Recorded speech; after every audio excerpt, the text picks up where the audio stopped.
আল্লাহ রাসূল মিরাজ থেকে ফিরে আসলেন, জান্নাত জাহান্নাম থেকে ফিরে আসলেন। এসে ওমর রাদিয়াল্লাহু আনহু বর্ণনা করতেন, ইয়া ওমর, আমি একটা ঘর দেখলাম জান্নাতে, এত সুন্দর সাজানো অট্টালিকা, তার দেখে আমার মন ব্যাকুল হয়ে উঠলো। এত সাজানো গোছানো, এত সুন্দর করে একটা ঘর আমি দেখলাম। আমি ফেরেশতাদেরকে জিজ্ঞাসা করলাম, এই ঘরটা কার?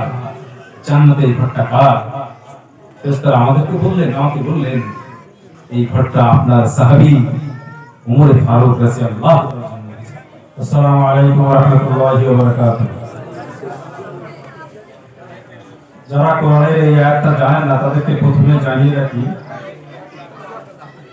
ওয়াইজা কুরিয়াল কুরআন ফাসতামিউ লাহু ওয়া আনসিতু লাআল্লাকুম তুরহামুন। পৃথিবীর কোন মানুষের আল্লাহ এই সুযোগ দেননি যে কোরআন হাদিসের আলোচনা চলবে আর সেখানে অন্য কেউ কথা বলবে। যদি যারা মহিলারা বা বাড়ির ভিতরে যারা কথা বলছেন, আমি তাদের কাছে অনুরোধ করবো আপনারা এখানে এসে কথা বলুন, আমরা শ্রদ্ধায় শুনবো, আমরা শুনতে খুব পছন্দ করি। আর যদি মনে করেন কথা বলবেন না, আপনাদের কাছে অনুরোধ করছি, কারণ যুগ যুগ ধরে কোরআন এবং হাদিসের যে অবমাননা হচ্ছে বা হয়েছে, যদি একজন বিবেক যদি থাকে আপনার, তাহলে আপনি নিজেকে কন্ট্রোল করতে পারবেন না। এখানে অনেক আলেম ওলামা বসে আছেন। পৃথিবীর সবচেয়ে নিকৃষ্ট জায়গার একটি অন্যতম হলো বাজার। হাদিসের কথা বলছি, আমার ব্যক্তিগত কথা বলছি না। জানা আছে না নেই? সবচেয়ে নিকৃষ্ট জায়গা বাজার। অথচ প্রত্যেকটি জলসার পাশে বাজার বসে, মেলা বসে না বসে না? আল্লাহর উপরে যে জুলুম, কোরআন হাদিসের উপরে যে জুলুম, এখনো পর্যন্ত আল্লাহ আমাদেরকে সুস্থভাবে বাঁচিয়ে রেখেছেন, আহার যোগাচ্ছেন, এটা আমাদের কাছে অনেক বড় বিষয় বলে মনে হয়।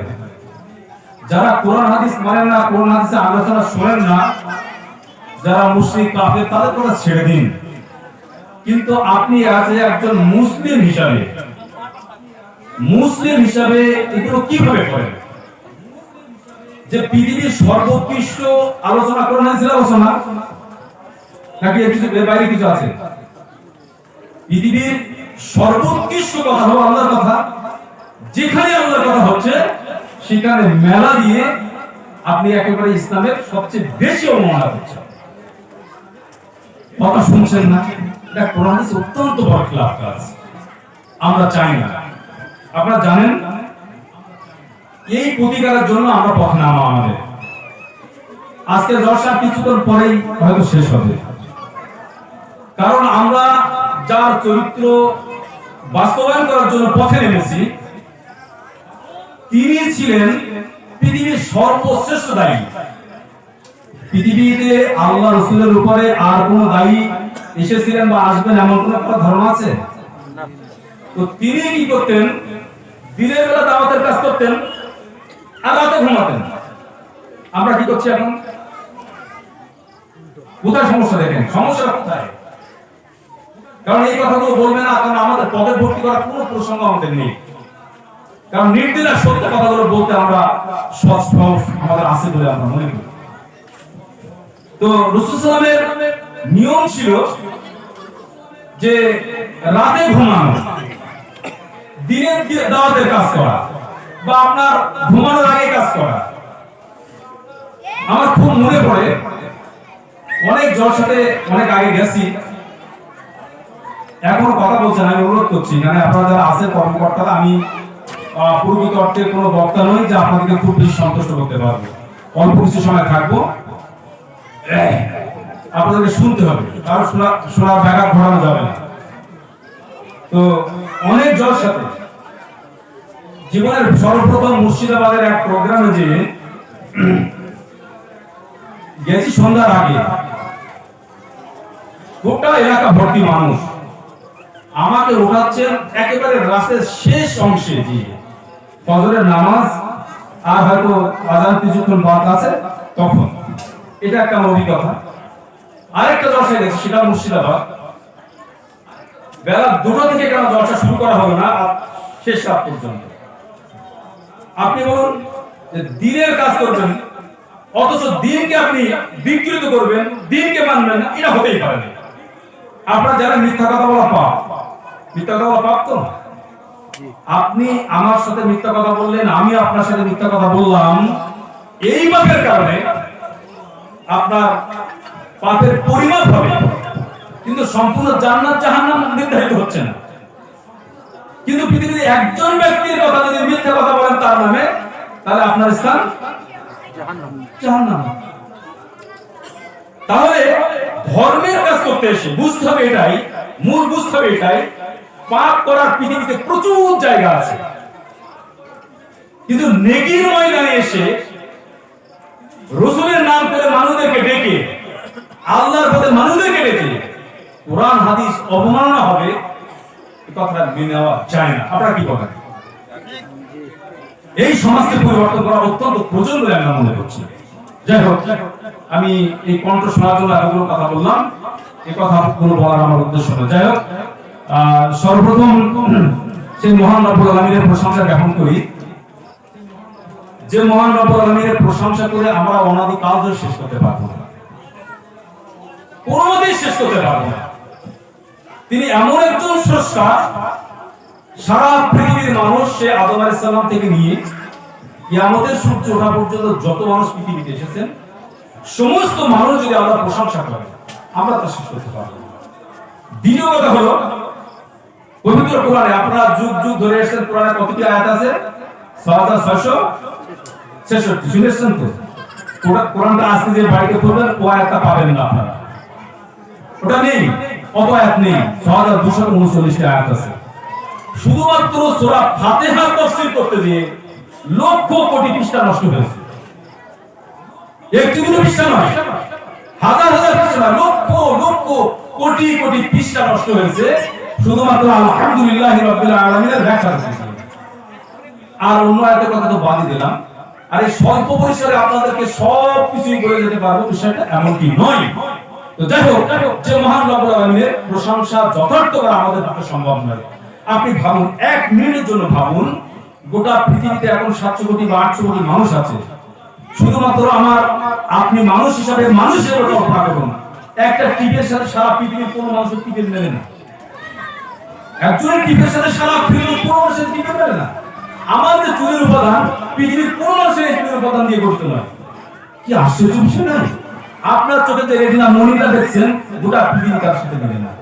তিনি এমন একজন স্রষ্টা, এমন একজন স্রষ্টা তিনি। আমার চেহারার সাথে গোটা পৃথিবীর কোনো কারোর সাথে চেহারা মিলবে না, কারোর সাথে মিলবে না। আমার কণ্ঠের সাথে পৃথিবীর কারোর কণ্ঠের সাথে মিলে না। কি আজীব ব্যাপার! যে মহান রব্বুল আলামিন এমনি অনুপম ভাবে আমাদের সৃষ্টি করেছেন, সেই মহানতা নিমিত্তে আমরা তার প্রশংসা জ্ঞাপন করি।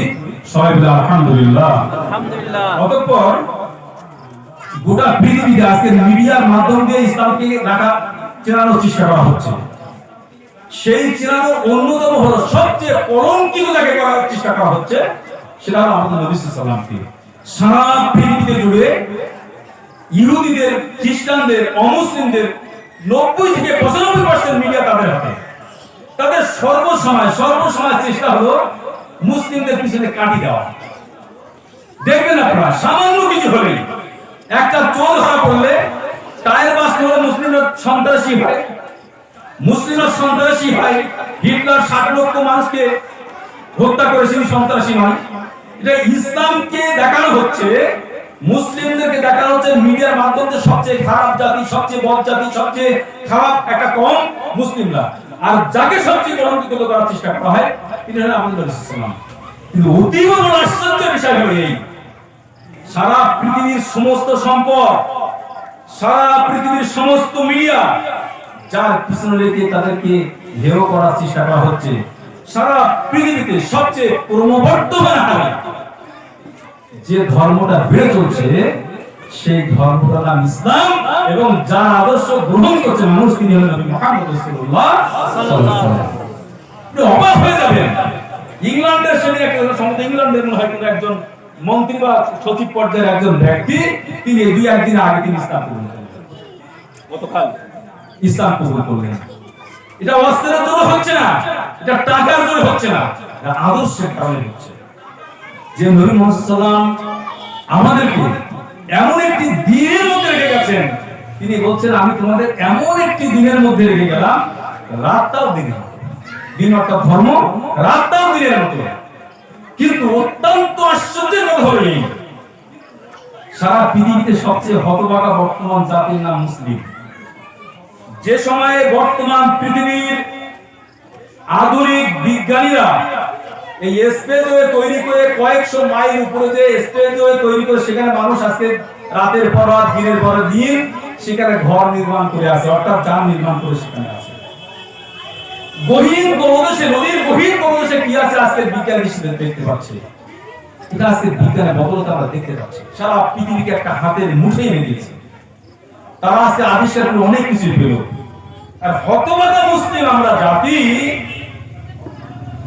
আমরা ইসলামের যথার্থ দিন গ্রহণ করতে পারলাম না। আমাদের কোরআন ছিল সুনির্দিষ্ট 6239টি আয়াত এবং সহিহ হাদিসের সংখ্যা যদিও নির্ণীত নয়, তবুও 10,000-এর মতো, 10,000-এর হাদিসের মতো হাদিস থেকে এবং পবিত্র আল কোরআন থেকে 6239টি আয়াত থেকে নির্ণয় করতে পারলাম না আজ পর্যন্ত যে আমরা কিভাবে সালাতে দাঁড়াবো। আমি বলছি একরকম, আর একজন বলছে একরকম। জনগণ পড়েছে এক গোলক ধারায়, সাধারণ জনগণ একটা গোলক ধারায় পড়েছে। কিরকম গোলক ধারায়? ওই আব্দুল হামিদ কথা বলছিল, যারা আপনারা আব্দুল হামিদের সমর্থক বা আপনারা আহলে হাদিসের পরিচয় দিচ্ছেন, তারা মনে করছেন যা অন্যকে বলছে খুব ভালো লাগছে, এটা ওদের দোষ ত্রুটি আছে বলে মনে হচ্ছে। ঠিক আছে, আলহামদুলিল্লাহ, এটা ভালো লাগছে। তাহলে আজকে আমরা আলেমরা যে কোরআন, পবিত্র কোরআন এবং হাদিস, আচ্ছা আমাদের কাছে বর্তমান কোরআন হাদিস আমাদের কাছে থাকা সত্ত্বেও আজকে আমরা শিরিক কি বুঝতে পারিনি, কোনটা শিরিক আর কোনটা বিদআত আমরা নির্ণয় করতে পারছি না। আশ্চর্য কথা নাই? কি মনে হয় আপনাদের যে পবিত্র আল কোরআন তন্ন তন্ন করে খুঁজে আমরা কিভাবে এখনো গোটা মুসলিমরা ঠিক করতে পারলাম না যে আমাদের ওযুর পদ্ধতি কেমন? সবাইকে আমার এক হওয়া উচিত, কোরআন এক, আল্লাহ এক, রাসূল এক, সবই তো আমাদের এক, কিন্তু এত ভিন্নতা কেন? এত ভিন্নতা কেন? এই ভিন্নতা আজকে আমরা কোরআন হাদিস পেয়েও আমরা সেটাকে নির্ণীত করতে পারলাম না। এর চেয়ে ব্যর্থতা, এর চেয়ে হতভাগা, এর চেয়ে খারাপ অবস্থা আর মুসলমানদের হতে পারে বলে আমি বিশ্বাস করি না। তার কারণ হলো একটি, যে কোরআন পেয়ে আজকে আমাদের অবস্থাটা হয়েছে কেন? এর বিচার বিশ্লেষণ করতে গেলে অনেক কথা চলে আসবে। আমি যদিও আমার বক্তব্যের ভিতরে আমি সাধারণত খুব বেশি যেগুলো বিতর্কিতমূলক একটা জামাতের আরেকটা জামাতের খুব বেশি আসতে চাই না, কিন্তু মৌলিক কিছু কথা বলতে চাই।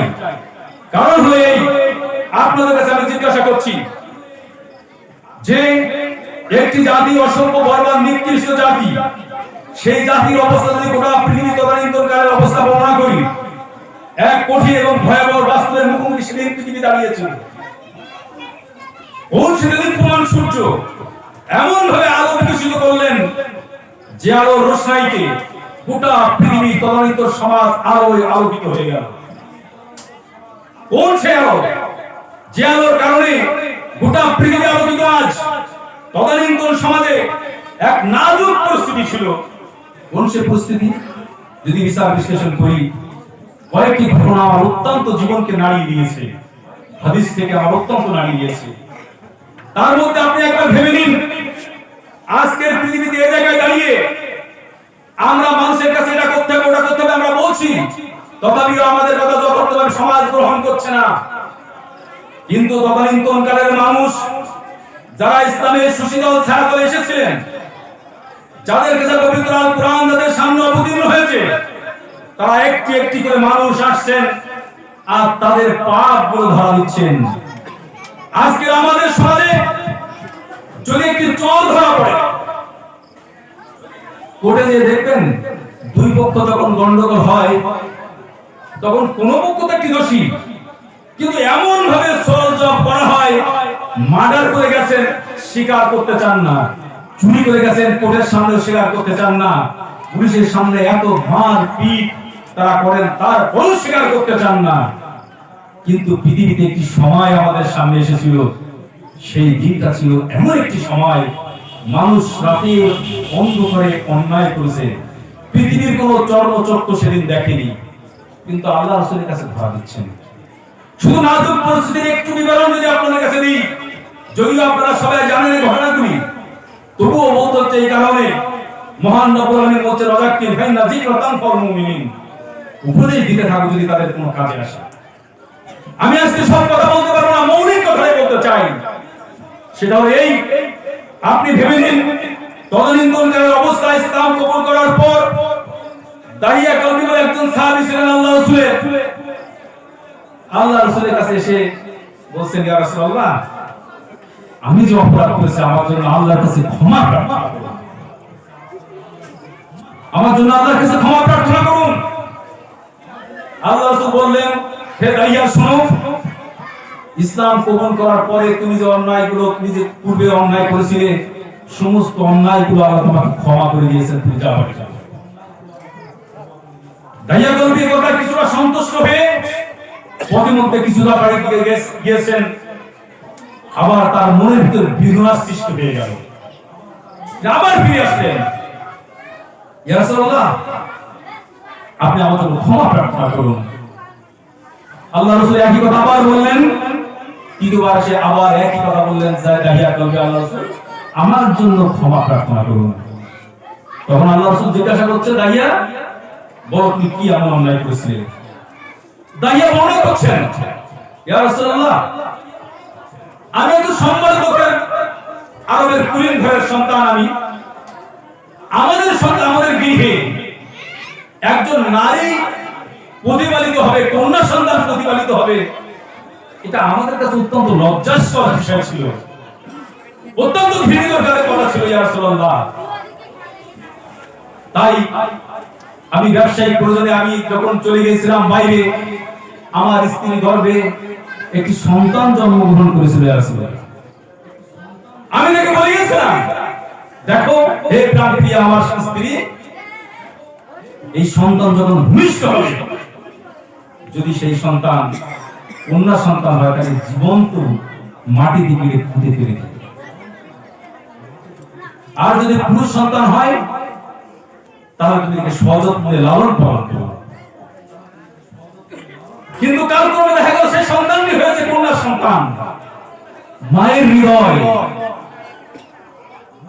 স্বামী যে কথাই বলুক, সন্তানের এক আবুল স্নেহ তার সর্বসময় জাগরিত থাকে। মা কোনদিন চাইতে পারে না তার সন্তান পৃথিবী থেকে চলে যাক। সেই সন্তান তিনি লালন পালন করে আত্মীয়ের বাড়িতে রেখে এসেছিলেন। অনেক লম্বা চড়া ঘটনা, আমি সংক্ষিপ্ত বলছি। পরবর্তীতে সেই সন্তানটিকে তিনি খুব আকৃষ্ট হয়ে গেলেন। স্ত্রী আবার বললেন, ও সন্তানটি তোমার। তাকে বাড়ি আনা হলো। বাড়ি আনার পরে তখন তার ভিতর থেকে যে এক হিংস্র মানসিকতা ছিল তদানীন্তনকার মানুষের, যে কন্যা সন্তানের উপর, তিনি বললেন, আমি একদিন তাকে নিয়ে চললাম দীপঙ্কর ভূমির উপর দিয়ে আমি যাচ্ছি, আমার সন্তান আমার পিছু পিছু হাঁটছে, আমাকে জিজ্ঞাসা করছে, আব্বা তুমি কোথায় যাচ্ছ? তত্ত্ব বারবার উপর দিয়ে আব্বা তুমি কোথায় চলে যাচ্ছ? বলছে, চলো মা, দেখতে পাবে তুমি। এভাবেই চলতে চলতে চলতে চলতে চলতে চলতে মরুভূমির মাঝে যখন যে পৌঁছে গেলেন, সেখানে নিজেই তিনি বালুকায় তিনি এটি কূপে রূপান্তরিত করছেন, আস্তে আস্তে সেটা মাটি তুলে। এমন সময় সন্তান দেখছে, বারে বারে জিজ্ঞাসা করছে, কেন হচ্ছে না হচ্ছে? বলছে, একটু পরে তুমি দেখতে পাবে। যখন খনন করা হয়ে গেল, তখন তার সন্তানকে বলছে, তুমি দেখো তো মা কতটুকু গর্ত হয়েছে। যখন সে দেখতে গেছে, ধাক্কা দিয়ে তাকে কূপে ফেলে দেওয়া হয়েছে। ধাক্কা দিয়ে কূপে ফেলে দেওয়া হয়েছে। এক গগনবিদারী রণহীন চিৎকার করে উঠল মেয়েটা, আব্বা আমি তোমার পরিচয় বাঁচতে চাই না, আমার পৃথিবীর বাঁচার অধিকার টুকু দেওয়া হোক। সেই আত্মনাদ যখন আমার কূপে পৌঁছে গিয়ে রাসূলুল্লাহ, আমি তখনও প্রচন্ড হৃদয়ে ছিলাম। পাশে ছিল একটি পাথরের টুকরো, সেই পাথরের টুকরো নিয়ে আমি কাম করে তাই আমার সন্তানের মাথায় মুখে করলাম, খিড়কি দিয়ে রক্ত ছুটে সেখানে আমার সন্তান মারা গেল। ইয়া রাসূলুল্লাহ, আমি আজ সেই গগনবিদারী রণহীর মতো আমি আত্মনাদ শুনতে পাই, আব্বা আমি তোমার পরিচয়ে বাঁচতে চাই। আল্লাহ রাসূল কাঁদছেন, তিনিও কাঁদছেন। কোন সে সমাজ ছিল সেদিন? কোন সমাজ ছিল? এই পাপটা তো পৃথিবীর কোনো মানুষ দেখেনি। মানুষের জীবনের তাড়নায় সেদিন রাসূল সাল্লাল্লাহু আলাইহি ওয়াসাল্লামের কাছে সে হাত ধরা দিয়েছিলেন। এমনি ভাবে অনেক ঘটনা আমরা দেখতে পাই। শুধু এই নয়, আমার আরো বেশি জীবনকে নাড়া দিয়েছে আরেকটি ঘটনা। সেটা গমিদি বংশের একজন মহিলা। আমি কেন ঘটনাগুলো আপনাদের সামনে আনছি? গমিদি বংশের একজন মহিলা, তিনি জিনা করেছেন। বিবাহিত পুরুষ, বিবাহিত নারী যদি জিনায় লিপ্ত হয়, তাহলে ইসলামী বিচারে, আইনের বিষয়ে প্রমাণিত হলে তাকে রজম করতে হয়।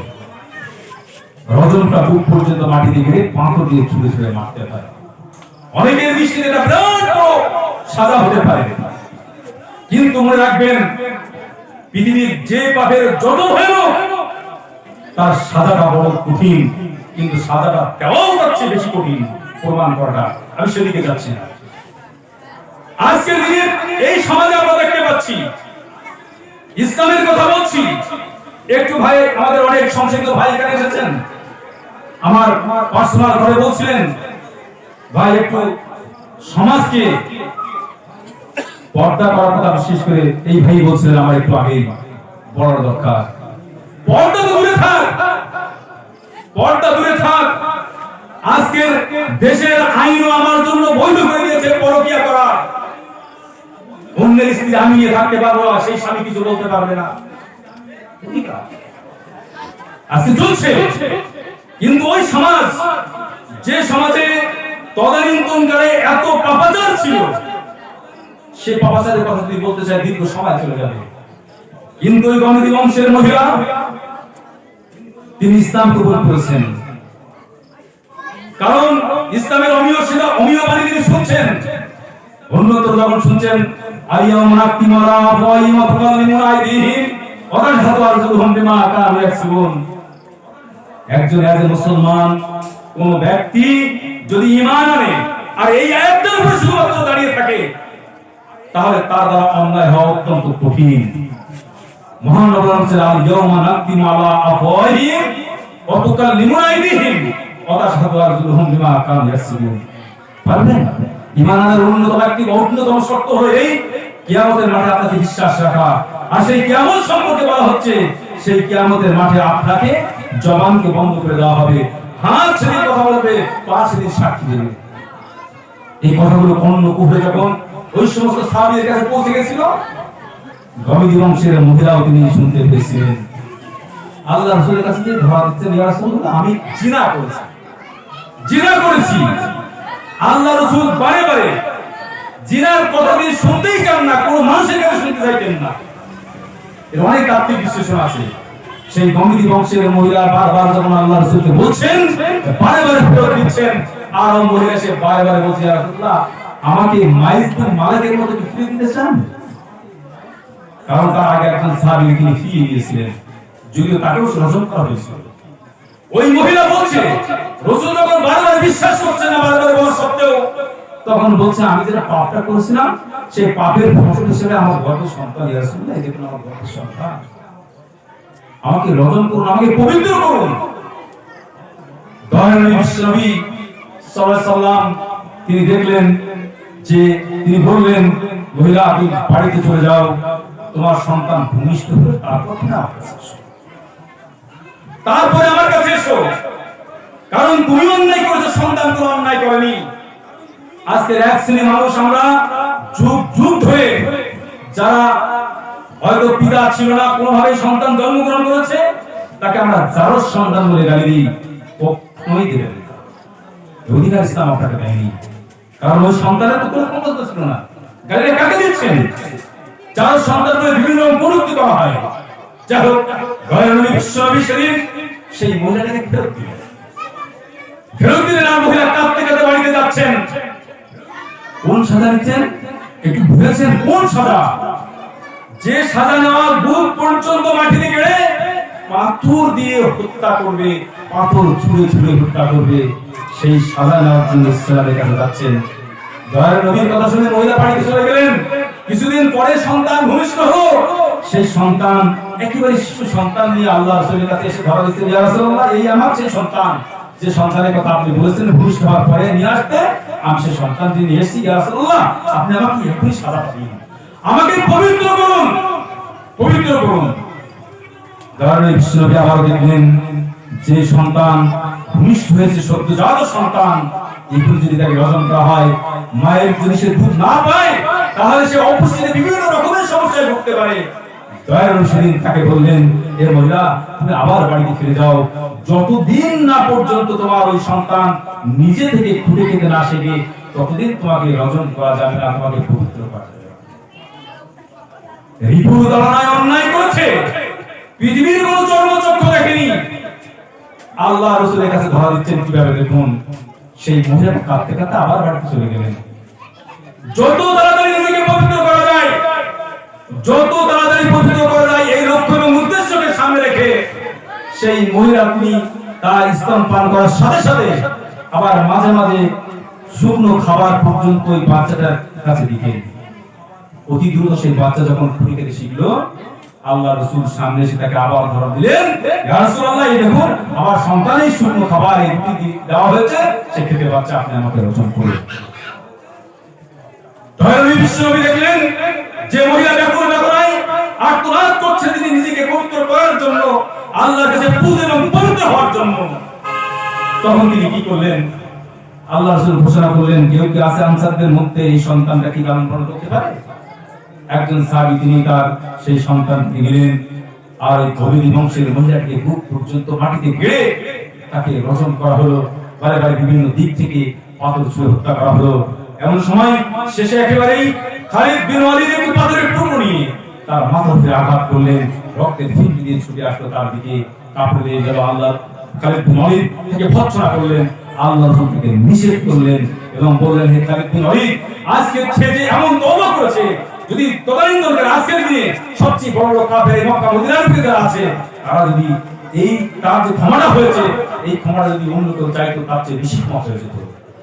আমি বোঝাতে চাচ্ছি অন্য কিছু নয়, যে মানুষ পবিত্র কোরআনের কাছে এসে কিভাবে মানুষ হচ্ছে, মানুষের মতো মানুষ হচ্ছে।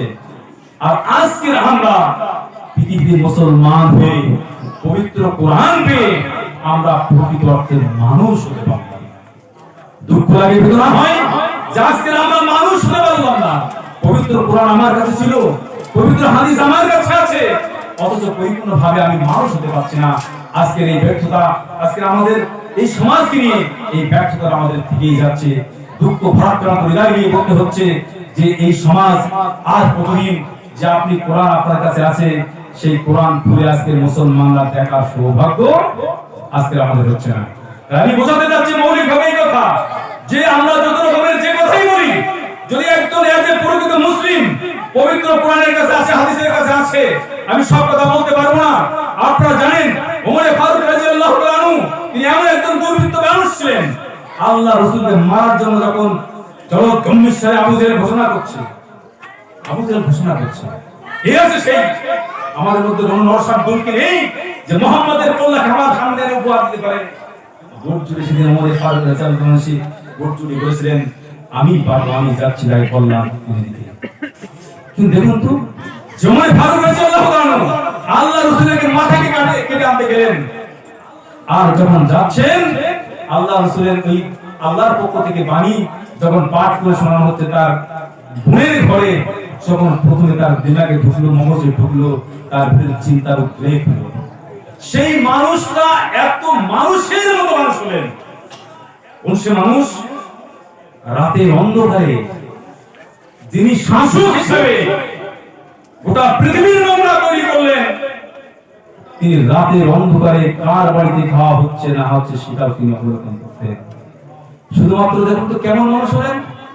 একদিন রাজপ্রাসাদে তিনি বসে আছেন, রাজপাট চালাচ্ছেন, এমন সময় একজন সাহাবী আসলেন, আগন্তুক ব্যক্তি আসলেন, হঠাৎ করে তাকে জিজ্ঞাসা করছেন, বলো তোমার সন্তানের খবরটা কি? তিনি হকচকিয়ে গেলেন, আশ্চর্যান্বিত হয়ে গেলেন, কি ব্যাপার? আমার যে কালকে রাতে সন্তানটা হয়েছে, এটা তো কারোরই জানার কথা নয়। খলিফা কিভাবে জানলেন? বাচ্চা কিভাবে জানলেন? অবাক হয়ে গেলেন তিনি, অবাক হয়ে গেলেন তিনি, কিভাবে তিনি জানলেন? তখন তিনি আশ্চর্য হলেন, আপনি এই খবর তো কেউই জানেন, আপনি কিভাবে জানলেন? জিজ্ঞাসা করছেন, তো বড় তোমার সন্তান কেমন আছে? তিনি বললেন এবং রাতে ঘটনা বলে কি হয়েছিল। তখন বর্ণনা করছেন যে কালকে একজন আগন্তুক ব্যক্তি, আমার স্ত্রী যখন প্রস্রাব বেদনায় কাতর হয়ে গেছিল, হঠাৎ করে একজন আগন্তুক ব্যক্তি তিনি স্ত্রী সহ আমার ঘরে প্রবেশ করলেন। প্রবেশ করার পর আমার সন্তান ভূমিষ্ঠ হওয়া পর্যন্ত সবকিছু তার স্ত্রী সবকিছু পরিপাটি হিসেবে লালন পালন করলেন। তারপরে যখন সব স্বাভাবিক হয়ে গেল, তিনি আবার চলে গেলেন। এতটুকুই আমার কাছে রিপোর্ট, আর পৃথিবীর কেউ জানে না। আপনি জানলেন কিভাবে? তিনি বলছেন, গতকালে যে ঘটনাটা ঘটেছিল, সে পুরুষটা ছিল, সে অন্য কেউ নাই, ঠিক আছে? আর ওটা ছিল আমার স্ত্রী। তিনি অর্ধ জাহানের খলিফা ছিলেন। কিন্তু দুঃখের বিষয়, আমরা পরিবর্তন হতে পারলাম না, আমরা কোরআন হাদিসের কাছে আসতে পারলাম না। ছিলাম সেরা হয়ে মুসলমান, লাঞ্ছিত আর বঞ্চিত মোরা সারিয়া করলাম। গোটা পৃথিবীর মানুষের কাছে যদি কোরআনের কাছে যদি সুবর্ণ হয়, যদি মানুষের কাছে এসে যায়, পৃথিবীর কোন শাসনতন্ত্র দিয়ে এদেশেও আমরা দেখতে পাচ্ছি, পুরো পৃথিবী দেখতে পাচ্ছি, মানুষকে প্রকৃত মানুষ করার জন্য দেশের সরকার কোটি কোটি টাকা ব্যয় করেন, কিন্তু একজন আদর্শ মানুষ তৈরি হচ্ছে না। কিন্তু পবিত্র কোরআন এবং সহিহ হাদিসের কাছে আসার পরে মানুষ এমন মানুষ হয়ে যাচ্ছে, পৃথিবীর ইতিহাসে আর সেই মানুষটি হতে পাওয়া যায় না। আল্লাহ রাসূল মিরাজ থেকে ফিরে আসলেন, জান্নাত জাহান্নাম থেকে ফিরে আসলেন।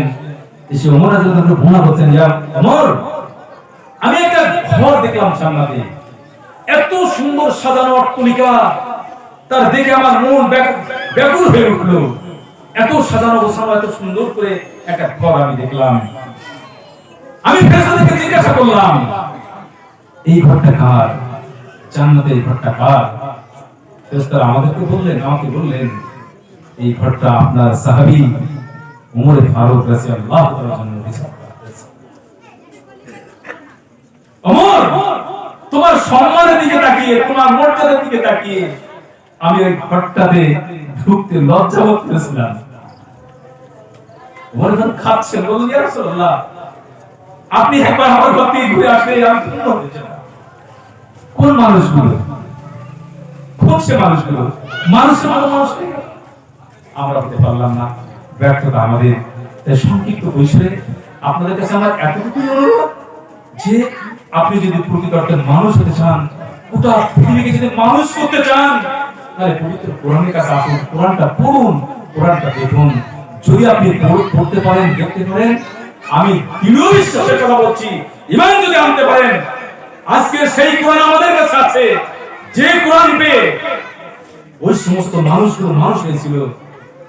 এটাও বলতে দিতে নেই, তারা গোটা কোরআন আমাদের মতো সংরক্ষণ হিসাবে তারা পাননি। আপনারা জানেন, আল্লাহ রাসূল মারা গেছেন, সে সময় ওমর ফারুক রাদিয়াল্লাহু তাআলা নাঙ্গা তরবারি নিয়ে দাঁড়িয়ে আছেন, খোলা তলোয়ার নিয়ে দাঁড়িয়ে আছেন। যে বলবে মুহাম্মদ সাল্লাল্লাহু আলাইহি ওয়াসাল্লাম মারা গেছে, তার শরীরকে আমি দ্বিখণ্ডিত করে দেব, জানেন? আর তার পার্শ্ববর্তী অবস্থাতেই, এই অবস্থাতে কারোর ক্ষমতা ছিল না যে কথা বলবে। আর আল্লাহ রাসূলের ওমর ফারুক রাদিয়াল্লাহু তাআলা পার্শ্ববর্তী একটি জায়গা থেকে হঠাৎ করে ওমর আবু বকর রাদিয়াল্লাহু তাআলা ঘোষণা করছেন, আমা মুহাম্মাদুন ইল্লা রাসূল, একটা পাঠ করলেন, পাবখাতুন কবলিহি রাসূল, একটা পাঠ করার পরে ওমর রাদিয়াল্লাহু তাআলা সেই নাঙ্গা তলোয়ার পরিবার হাত থেকে আর তিনি উত্তোলন করতে পারলেন না। কারণ কোরআনের কথা যখন শুনেছেন, তখনই অপরাধ মস্তক তাদের সেখানে দাঁড়িয়ে গেছে। আর আজকে আমরা যত কোরআনের কথা বলি, হাদিসের কথা বলি, আমরা সমাজে কোনো পরিবর্তন দেখতে পাচ্ছি না। তাই আপনাদের কাছে আমার সুধী বন্ধু অনুরোধ, আসুন পবিত্র কোরআনের কাছে আসুন, হাদিসের কাছে আসুন। পরিশেষে শুধুমাত্র একটু কথাই বলবো, যদিও আমার শেষ ইতিপূর্বে শেষ হয়েছে, শুধু এতটুকুই বলবো, দেখুন এই কোরআন পেয়ে ধন্য হয়েছিল কেমন মানুষ। আপনার কাছে কোরআন আছে, হাদিস আছে, গোটা পৃথিবীর বুক আর্তনাদ করে চিল্লাচ্ছে, আপনি তাকিয়ে দেখুন, শান্তি নেই, সমাজের শান্তি নেই, পরিবেশের শান্তি নেই, দেশের শান্তি নেই, অরাজকতা, নৈরাজ্য সব পরিপূর্ণ হয়ে যাচ্ছে। শান্তির জন্য আপনার কাছে দাঁড়িয়ে আছে একটি ভিক্ষুকের মতো দাঁড়িয়ে আছে।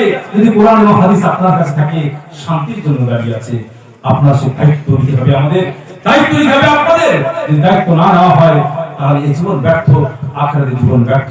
গোটা পৃথিবীর মানুষকে আল্লাহ সৃষ্টি করেছেন, আল্লাহ নিজেই বলছেন আমি সৃষ্টি করেছি জামা খালাকুল জিন্না ওয়াল ইনসা ইল্লা লিয়াবুদুন, সারা পৃথিবীর মানুষকে আমি সৃষ্টি করেছি ইবাদত করার জন্য। এই উম্মাহ তোমাদেরকে সৃষ্টি করা হয়েছে, কুনতুম খায়রা উম্মাতিন উখরিজাত লিন-নাস তা'মুরুনা বিল মা'রুফ ওয়া তানহাউনা আনিল মুনকার। তোমাদেরকে এই বহু বর্তমান চিৎকার দেওয়া মানুষদের কাছে এজন্যই পাঠানো হয়েছে, সত্য এবং কল্যাণের পথ তোমরা সেখানে পৌঁছে দেবে। আজকে আমরা পৌঁছাতে পারছি না। শুধুমাত্র কিভাবে পৌঁছাতে একটি ঘটনা বলে আমি শেষ করবো আমার বক্তব্য। সেটা হলো এই ওমর ফারুক রাদিয়াল্লাহু তাআলা তিনি খলিফা ছিলেন, খলিফা থাকা অবস্থাতেই একদিন ফজরে নামাজ পড়ছেন, ঈদ বছরের সেখানে প্রবেশ করলেন একজন আগন্তুক। কাছকাদায় পৌঁছে গেলেন আমর গুলো বলে একজন অগ্নিবর্ষক, তিনি বাহ্যিকভাবে ইসলাম কবুল করেছিলেন কিন্তু প্রকৃত অর্থে ইসলাম কবুল করেননি। তিনি ছুরি নিয়ে গেছিলেন, চাকু নিয়ে গেছিলেন, ওমর ফারুক রাদিয়াল্লাহু তাআলা হত্যা করবেন বলে।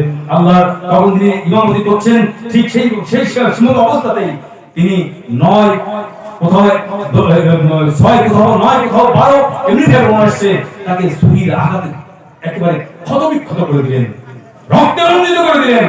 ওমর ফারুক রাদিয়াল্লাহু অচৈতন্য হয়ে গেলেন, বেহুশ হয়ে গেলেন। ঠিক ওই ওমর ফারুক রাদিয়াল্লাহু তাআলা হুঁশ ফিরে আসলো। এই হুঁশ ফেরার প্রথম শব্দটি তার অধীনস্থদের কাছে জিজ্ঞাসা করেছিলেন, তোমরা যারা সালাত আদায় করছিলে আমার পিছনে, তোমরা সালাত আদায় করেছো তো, নামাজ পড়েছো তো? আর হয়তো কিছুক্ষণ পরে মারা যাবে যে ব্যক্তিটা, বলুন তো তার কত কথা থাকতে পারে? সমস্ত কথা ভুলে গিয়ে সেদিন তিনি জীবন সামনে এসে দাঁড়িয়ে ক্ষতবিক্ষত শরীর নিয়ে সর্বপ্রথম তাদের কাছে জিজ্ঞাসা করেছিলেন, বলো আমি যে নামাজটা পড়াচ্ছিলাম তোমাদের, সেই নামাজটা আদায় করেছো কিনা? তখন তারা বললেন হ্যাঁ করেছি। এবং তিনি শুধু নয়, আল্লাহ রাসূল এই উম্মতের জন্য আজকের মুসলমান, তুমি কোরআন হাদিস পেয়ে নামাজটা ধরতে পারলে না, দোয়া মাসলা শিখতে পারলে না, বাইরে শিখতে পারলে না, কিন্তু যে প্রাণ প্রিয় নবী আপনার জন্য আমার জন্য, আপনাদের ব্যথা লাগলো না আপনি যখন এই ঘটনা বললো? আল্লাহ রাসূলের সন্তান মারা যাচ্ছে ইব্রাহিম, আল্লাহ রাসূল যখন উহুদের ময়দানে জর্জরিত হয়ে গেলেন, আল্লাহ থেকে পার্সোনাল একটি দোয়া দেওয়া হয়েছিল এই জন্য আপনি যখনই এই দোয়াটা করবেন তখনই আপনাকে কবুল করে নেওয়া হবে। সন্তান মারা যাচ্ছেন, তখন সন্তান ফেরত চাওয়ার জন্য আল্লাহর কাছে ফরিয়াদ করেননি। তার জীবনে অনেক বিপদে শিখেছিল, ফরিয়াদ করেননি, কিন্তু ফরিয়াদ করেছে একটা রিজার্ভ রেখেছিলেন, শুধুমাত্র কিয়ামতের মাঠে আল্লাহর কাছে চাইবেন, শুধু উম্মতের জন্য, আমাদের জন্য। ব্যথা হয় না আপনাদের? বেদনা হয় না যে নবী আপনার জন্য আমার জন্য এত কিছু করে গেছেন? শুধু তাই নয়, সেই বিশ্ব নবী তিনিও জীবনের অন্তিম লগ্নে শেষ কথাগুলো বলে যাচ্ছেন, আসসালাতু আসসালাতু আমার আইমান। তিনি বলছেন নামাজ আমার অধীনস্থ, নামাজ আজকে আমরা নামাজ পড়ি, নামাজ পড়ি না। যদি নামাজও পড়ে থাকি, ওই বলছেন নামাজ পড়েছো কোরআন রোজাও রেখেছো জানি, হাই তো তাকাতি শক্তি দিতে কি ফেরেছো একটুখানি, ফল বই আছে পাইলে রস, হাই রে ফলের ঝুড়ি, লক্ষ বছর ঝর্ণায় ডুবে রস পাইনি তুমি। ঠিক তদ্রুপ ভাবে আমরা যেমন সারা বছর ধরে যারা পাহাড়ের প্রদেশে গেছেন তারা জানেন নুড়িগুলো থাকে এক ফোঁটা, সেখান থেকে পানির কোনো অংশ বাহির হয় না, ওটা শুকনোই থেকে যায়। ঠিক তদ্রুপ ভাবে কোরআন পেয়েছি, আমরা সবকিছু পেয়েছি, কিন্তু আমরা তাতে তৃপ্ত হতে পারলাম না, তার থেকে কিছু দিতে পারলাম না। এই ব্যর্থতা আমাদের। যাই হোক, মনে ভালো রয়েছে আল্লাহ তাআলা জীবনের আর কথা বলার শক্তি হারিয়ে ফেলেছেন। ঠিক এমন সময় একজন আগন্তুক ব্যক্তি আসলেন, কথা বলার শক্তি আর তার নেই, টাকনুর নিচে কাপড় পরা, টাকনুর নিচে কাপড় পরা আমরা গুরুত্বই দিই না। মনে ভালো রয়েছে আল্লাহ তাআলা সেদিন কি করলেন, যে কথা বলবেন এই শক্তিটা তার রহিত হয়ে গেছে, ইত্য বছরে তিনি আঙুল কুচিয়ে শেষ ইঙ্গিত করে বলছেন, তোমার টাকনুর কাপড়টা উঠিয়ে নাও। এটাই তো আমাদের কল্যাণ, এটাই তো আমাদের জন্য পাঠানো হয়েছিল। আজকে আমরা সেটা পাইনি, দুঃখের বিষয়, ক্ষুদ্রের বিষয়। আপনাদের কাছে আমার শুধুমাত্র শেষ বিষয় এটাই আবেদন যে আসুন, জীবনের বৃহত্তর সময় চলে গেছে, আর নয় আমরা পবিত্র কোরআন এবং হাদিস পড়ি এবং সেই মোতাবেক আমল করি। ভারতের একজন রাষ্ট্রপতি ছিলেন, তার নাম শঙ্কর দয়াল শর্মা। তিনি একটা আফসোস করে একটা কবিতা লিখেছিলেন, সেই কবিতাটা আপনাদের একটু শোনাই। তার কবিতা লেখা, কোরআন সম্পর্কে লিখেছেন। তিনি বলছেন, আমল কি কিতাব থी দোয়া কা কিতাব বানা দিয়া। দুঃখের বিষয়, বড় পরিতাপের বিষয়, আজকে মরে যাওয়ার পরে আমরা শুধু কোরআন থেকে দোয়াগুলো নিয়েছি, জীবন পরিবর্তন করার জন্য কোরআন থেকে আমরা নেইনি। তাই বলছেন যে আমল কি কিতাব থি, দোয়া কা কিতাব বানা দিয়া।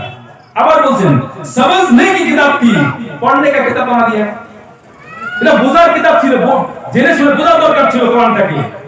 শুধু পড়লে শুধু পড়েই যাচ্ছি মান গালাল কোরআন হারমান ভালোবাসার হাজারদিন আমরা আলেমদের কাছ থেকে শুনেছি 10টা নেকি হয়, আর আমরা পড়েই যাচ্ছি। একজন বলছেন যে এটা গাধার সাথে তুলনা করা হয়েছে। শুধু জানেন না, আমি সে ভাষাটা বলছি না, প্রযুক্তি করা হয় যে শুধুমাত্র পড়েই গেলাম, কোরআনে কিছুই বুঝলাম না, এটা নয়। তাই বলছেন দুঃখ করে समझने की किताब थी, पढ़ने की किताब बना दिया। আবার বলছেন जिंदाओं का दस्तूर था, मुर्दाओं का मंशूर बना दिया। বলছেন জীবদের সংবিধান ছিল, জীবন সংবিধান ছিল, মৃতদের ইস্তেহার বানিয়ে দিয়েছি, যে মৃতদের কি কি কাজে লাগবে এটাই আমরা তৈরি করে দিয়েছি কোরআনটাকে। আরো বলছেন जो इल्म की किताब थी उसने ला इल्म का हाथ में थाम दिया। ये इल्मेর কিতাব ছিল, জ্ঞানের কিতাব ছিল। আর আজকে যারা পড়ে তারা অধিকাংশ মূর্খ, তারা পড়ে না। এমনকি আমরা জানি, মেয়ে দেখতে গেলে আমরা একটা প্রশ্ন করি, মা কোরআন পড়তে জানো তো, জিজ্ঞাসা করি। কিন্তু দুঃখের বিষয়, যে ছেলেটা তাকে নিয়ে সংসার করবে সেই ছেলেটা কোরআন পড়তে জানে না। কি আজীব বিষয় আজকে আমাদের সমাজ চলছে। যাই হোক, বলছে जो इल्म की किताब थी उसने ला इल्म का हाथ में थाम दिया। যাদের কোনো জ্ঞান বুদ্ধি নেই তাদের হাতে আমরা ছেড়ে দিয়েছি। তাফসীরে কায়নাত का दर्श देने आई थी, सिर्फ মাদ্রাসা का हिसाब बना दिया। শুধুমাত্র মাদ্রাসায় পড়তে হয়, আর মাদ্রাসায় পড়তে হয় অনুমতি করবে, আর তো কোনো কাজ নেই। এজন্য আমরা এখানে থামিয়ে দিয়েছি। তারপর দুঃখ করে বলছেন মুর্দা কওমকে জিন্দা করতে আয়ে থি। মুর্দা কওম, যারা মৃত কওমকে জীবিত করার জন্য এসেছিল কোরআন, তিনি বলছেন মুর্দো কা বক্সে পর লাগা দিয়া। মানুষ মারা গেল, তার সব পৌঁছে দেওয়ার জন্য আমরা কোরআনকে সেখানে লাগিয়ে দিয়েছি, জীবনের লাগা পারিনি আমরা। শেষে বলছেন আয় মুসলমানো, ये तुमने क्या किया, তোমরা কি করেছো? গোটা পৃথিবী আমাদের দিকে তাকিয়েছিল। কোরআন হাদিস যথার্থভাবে অধ্যয়ন করে আমরা একটা সমাজ তৈরি করব, যে সমাজে শিরক বিদআত অন্যান্য কোনো অপরাধ পাপ কিছু থাকবে না। কিন্তু আমরা সেই সমাজ উপহার দিতে পারলাম না, এই ব্যর্থতা আমাদের। আপনাদের কাছে আমি শরীর বন্ধ রাখবো। আসুন, সংক্ষিপ্ত পরিচয় সব কথা বলা সম্ভব নয়।